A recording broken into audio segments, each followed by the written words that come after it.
कॅल्शियमच्या गोळ्याचा power कमी करून घ्यावा. फक्त हे सगळं डॉक्टरांच्या सल्ल्यानेच करून घ्यावे. उन्हाळ्यामध्ये लघवीला जळजळ अनेक जणांना होत असेल तर एक उत्तम उपाय म्हणजे आपण अनेकांना सांगितले आहे, सब्जा हेच त्यावर एक उपाय आहे. गोड आवडत नसेल तरी नुसता भिजवून रात्री सकाळी सब्जा घेतला किंवा शक्य असेल त्यावेळी सब्जा भिजवताना एकच काळजी घ्यावी, तो काचेच्या भांड्यात भिजवावा. 13. दुपारच्या जेवणामध्ये ताक भात खाल्ल्याने सुद्धा शरीरामध्ये गारवा मिळतो.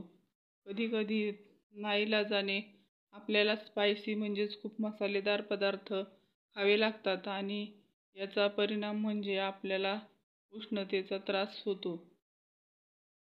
आणि सूचना अशी आहे की सगळ्यांनी हे उपाय सर्वच पावडर, धने जिरे पावडर यांचा वापर करावा जास्तीत जास्त. आणि माहिती आवडली असेल तर सबस्क्राईब करून बाजूचं घंटेचं बटन नक्की दाबावं. इंस्टावर फेसबुकवर फॉलो करावे. आपले मित्रमैत्रिणी नातेवाईक यांच्यात व्हिडिओ जास्तीत जास्त शेअर करावा. हे सगळं फ्री आहे.